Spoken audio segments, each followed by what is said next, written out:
We're back. We're doing more predictions. We're still here and we're not going anywhere. This week, a lot of good games. First and foremost, in Germany, not London, Germany, the Miami Dolphins are facing off against the Kansas City Chiefs. And let's be honest, these international games are a complete crapshoot. No one knows what the weather, the field, the time delay, what that's going to do to these teams. But I do know that Taylor Swift is probably not going to be in Germany, which is why I will be picking the Dolphins, the underdog in this game, to win the match. And speaking of underdog, you can double your first deposit on Underdog Fantasy if you sign up with the code Thicc with 2 C's. Thicc with 2 C's to double your first deposit. Turn $100 into $200 and then lose it on all 5 late pick'ems like I do every single week. But the Dolphins going up against the Chiefs. Chiefs lost. I'm picking the Dolphins. They lost last week, lose this week, lose a little bit of momentum. Patrick Mahomes looks very worldly this season. Him, perhaps. That guy, not anymore. Give me Tua, give me the Dolphins, give me the Tyreek Hill revenge game. I could just expand upon my reaction to last week's game in order to predict this week's game.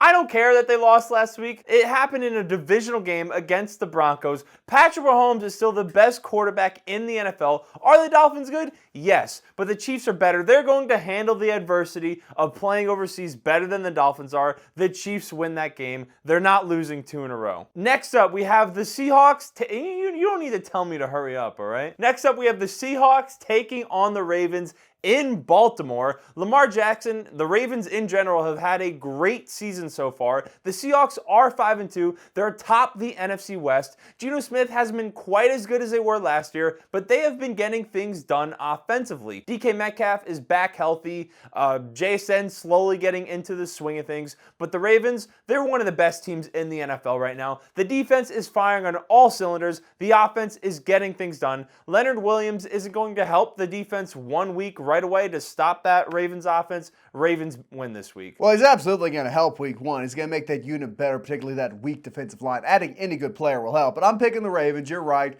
They're taking the home field advantage, and they're going to win this one. I'm always right. No, you're not. We can go to last week's predictions if you want to see how right you are. Speaking of correct predictions, the Minnesota Vikings are facing off against the Atlanta Falcons. A battle of the backup quarterbacks. Jaron Hall of Fame, maybe Josh Jacobs, depending on how he does, versus Taylor Heineken Light. And Heineken Light has been getting hard carried by a wildcard loss 4 years ago. He's not that good. He's not going to be able to effectively utilize the Falcons' weapons, in large part due to the fact Brian Flores is going to aggressively blitz that young quarterback. It's not going to be a fun showing. I have no idea how the Vikings offense is going to do. I'm not super optimistic. Hall didn't look good in preseason, but I think the defensive advantage goes to Minnesota, so I will pick them to win this game on the road in Atlanta. Well, that is a massive cope. You're just upset that Desmond Ridder got benched. You think the Falcons' offense is somehow going to be worse with a better quarterback at the helm. The Vikings, they're missing their starting quarterback. Jaron Hall hasn't played much before. If it's Josh Dobbs, he hasn't played in the Vikings system before. The Vikings are not going to win that game. Can you please stop doing that? That's really bothering me. You don't like the circles? No, I don't. Well, you know how to make me stop. It's very distracting. The circles are distracting you. Yes, they are. I don't do it to you. You can do it to me. I'll just keep going longer. Vikings are not winning.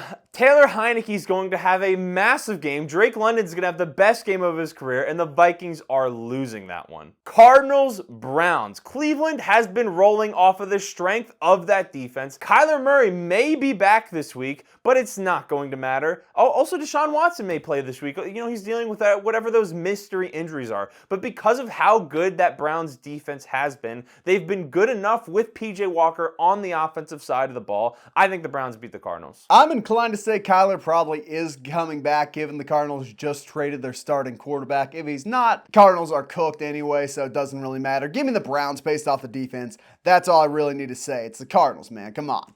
First overall pick, here they come. Los Angeles Rams heading on up to Green Bay. And these teams have a similar record, but if you watch the games, you know the Rams are clearly superior. Much better weapons, even injured. Matthew Stafford clearly above Jordan Love. And defensively, the high-end talent favors the Rams. The Packers defense is a little bit better, but still, I think someone like Aaron Donald, incredibly disruptive, and against a young quarterback. I mean, come on, we know what's going to happen here. The Rams are going to go on the road in the cold, cold Green Bay weather at Lambeau Field, beat up on Jordan Love, beat up on the Packers, stop that run game, and it's going to be a fairly one-sided affair. Packers fall to near the bottom of the NFC North, spared that lowly spot only by the weakness of the Chicago Bears. The Packers offense, I agree with you. The Packers offense has been flat out bad, and the Rams offense, when they get rolling, they've been rolling this season. I don't think the Packers will get off to a hot start, so I think the Rams, they'll score early and they'll score often as the rest of the game progresses. Then we have the Texans taking on the Bucs in Houston. The Texans, after a pretty hot start over the first few weeks, seem to have cooled down somewhat over the last, they had a bye week 2 weeks ago. And they're playing the Bucs, who also maybe have cooled down a little bit after Baker Mayfield got off to that scorching hot start. In this one, I think it's kind of a toss-up. I feel better about the Texans with how they've been playing. No, I don't feel better about the Texans. They just lost to the Panthers. I'm switching my mind. The Buccaneers are winning. Mike Evans, Baker Mayfield, couple of touchdowns. They win in Houston. A crispy pair from the lads. A crispy. I'll take Baker Mayfield. I rock with him more than I rock with C.J. Stroud. Coming back down to earth after 6 weeks, peaking in week 4 as an NFL starting quarterback. Truly unfortunate. Speaking of unfortunate, the Washington Commanders are facing off against the New England Patriots. And who's watching this game? You watching this game? No, I'm not. I can't say that I am either. Commanders sold off almost all their high-end talent defensively, gave up on Sweat, gave up on Young. Pass rush isn't going to be there. Poor Jonathan Allen only got kept on the team as a punishment for that little press conference he gave a few weeks ago. But they're playing the Patriots. Lord. If I had a coin, I'd flip it, but I'll say the Patriots pick up a win.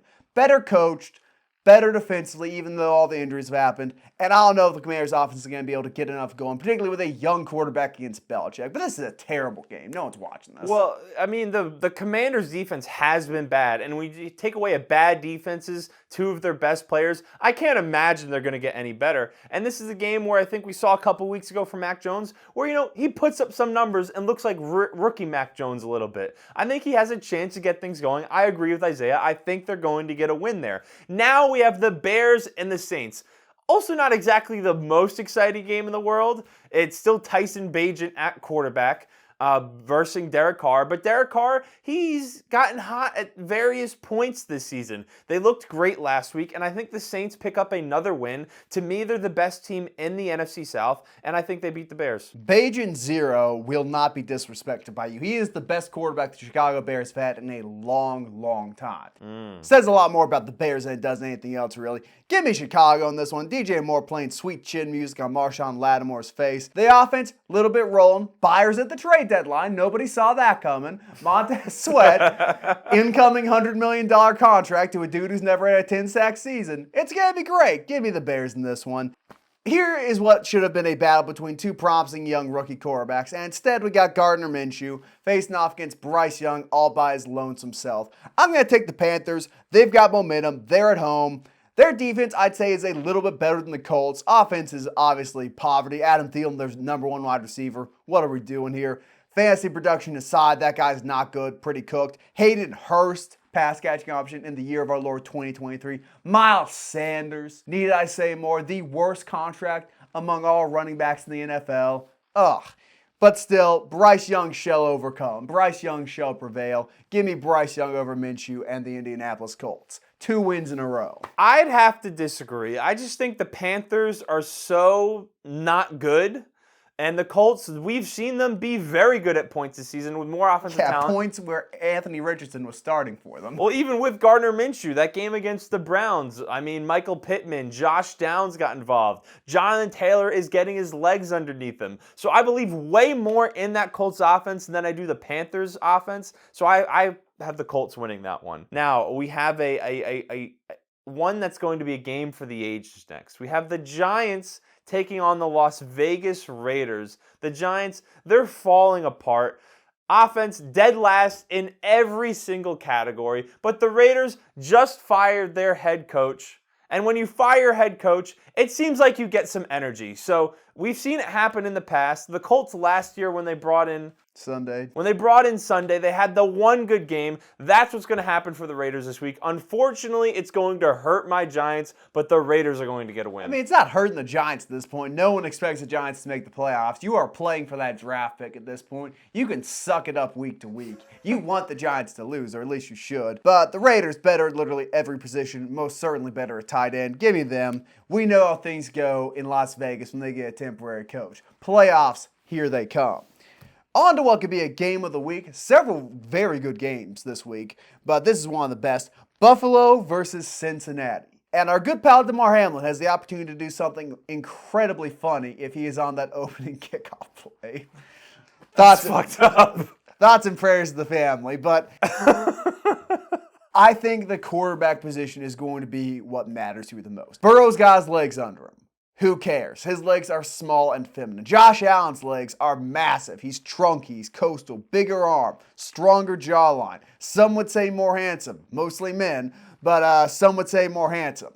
I'm taking the Bills in this one. Defense, comparable. Offensive line, Bills got the better line. Number one receiver, Bills got the better number one receiver, even though he's a complete diva. And quarterback, it's time they learn. It is time Josh Allen firmly secures that number 2 spot behind Patrick Mahomes.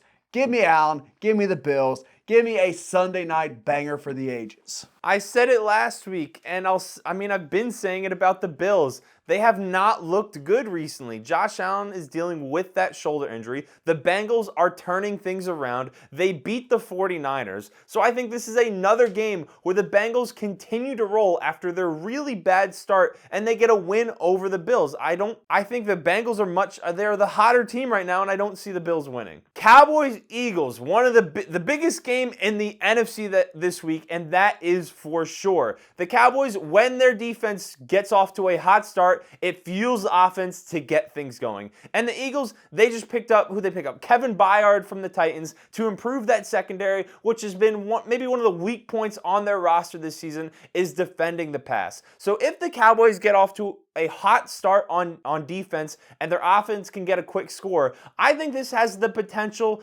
to steamroll for the Cowboys and they win by 1 or 2 touchdowns. But I don't think that's the most likely thing that's going to happen. I think we're going to see maybe the Cowboys get a quick, 3 and out, or maybe 1 or 2 first downs, punt the ball. Eagles get the ball back. A.J. Brown has a 60-yard touchdown. Then the Cowboys maybe throw another interception, and it goes in the Eagles' favor. So I'm picking the Eagles to win this one. It is in Philadelphia, which is going to help out the Eagles massively. If it was in Jerry World, I think I'd probably be picking the Cowboys, but I think the Eagles win this one. Leading up to this game, Cowboys fans have been talking about, we have dominated the last 10 matchups or so. The only times you beat us is when we had backup quarterbacks, which is somewhat foul. Did you know what they're going to be saying after this week, Tristan? What? Well, you've only beat us once with Jalen Hurts recently when we had Dak Prescott. Really, we still own you guys. Eagles are going to dominate the Cowboys, strangle them, choke them out, embarrass them on, not prime time, but everyone's watching this game. This is the game of the week, I'd say. Give me the superior quarterback, the superior wide receiver 1, maybe the best wide receiver in the NFL now that Jefferson's hurt. Give me the better running game. Give me the better defense. Give me the Philadelphia Eagles. And going from that highly anticipated game, we get Monday Night Football between the Chargers and the Jets. Yay. And it's the Chargers defense, so Zach Wilson will be cooking a crispy 250, maybe 2-3 touchdowns. And I think they get this one. I think the Jets pull off an upset. Home team in the Big Apple. You know how much of a home field advantage that is. It was, 6 weeks before the Giants scored a touchdown in the first half?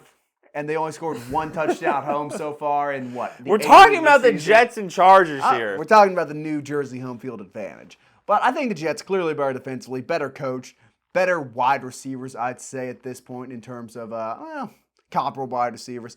I'm taking Zach Wilson. I'm taking Saleh. I'm taking the Jets over the Chargers. Social media quarterback takes yet another L. I'm taking the Chargers this week. I understand their defense is putrid, but Justin Herbert, their offense has still been very solid this season. Keenan Allen Austin Eckler, they've been getting things done. The 2 tight ends, Quentin Johnson, still on bust alert. Is he a bust? I know Isaiah doesn't disagree, but he has not looked good this season. I think he had the most catches. Oh, he looks great. Yeah, he looks great running wind sprints out there. They just have him run clear out routes for Keenan Allen to come across the field on a dig or come across the field on a slant or something. That's the only thing Quentin Johnson is good for at this point. The only thing Quentin Johnson can do at this point is keep getting open. Like, he's not the one throwing the ball. Like, do you want him to throw it to himself? Now, do you want to do some little end-around loop, quick little 10-yard pop over the top to himself? If you're open, you should get the ball thrown to you. Clearly he's not open enough. Very open. More open than everyone else on that team, but it's okay. You can be wrong. You're wrong. You're fucking ugly.